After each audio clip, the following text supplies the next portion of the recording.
Mungu amekupa utajiri, una uwezo wa mali, wewe ni tajiri.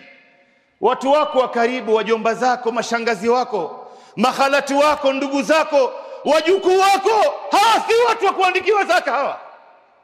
Hawa ni watu wa kuinuliwa maisha. Wajengee nyumba, wafungulie biashara, wanulie gari, watibu maradhi yao.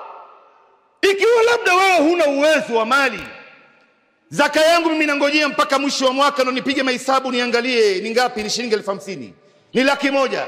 Hapa sasa itabidi uandikie zaka. Lakini wewe Mungu amekupa uwezo wa utajiri, wewe si mtu wa kuandikia watu wako wa karibu zaka. Hawa ni watu wa kuinuliwa kimaisha. Leo kuna ndugu yetu mmoja anaishi katika mtaa wa Isili hapa. Mimi nimeishi katika mtaa wa Ushirika miaka 19, katikati ya Isili. Kuna ndugu yetu mmoja ndani ya Isili anamiliki majengo 11. Sikwambii nyumba ya mabati, na kuambia ghorofa yenye ghorofa 15, ghorofa 20, ghorofa 18. Anamiliki magorofa 11. Lakini watu wake wa nyumbani mpaka leo wanalia na tabu, maskini. Wengine wagonjwa, hawana matibabu, wengine hawana riski ya chakula yao, wengine hawana makao, wanafukuzwa renti nyumbani. Na sasa hivi nimeambiwa anaanza kujenga nyumba ya 12. Sasa faida gani hii ikiwa watu wako hawawezi kufaidika? Alafu ndo baadaye uje uangalie naye umma wanaishi katika hali gani. Na kila mmoja wetu alokaa hapa, ndugu zangu Waislamu, Mwenyezi Mungu Subhanahu wa Ta'ala amekupatia nafasi wewe katika njia moja au nyingine.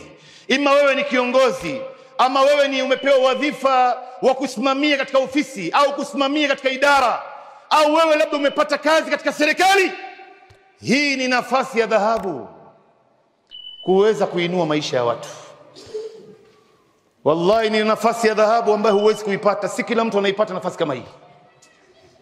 Leo wangapi ambao wanaitumia hii nafasi? Lau utamsaidia mtu kwa matatizo alionaye, Mungu atakupa kitu ambacho pesa haiwezi kununua. Ni kitu gani hicho?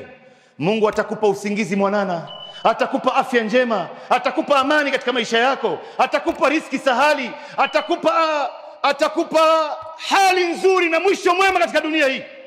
Hizi ni vitu ambavyo vinuliwi kwa pesa.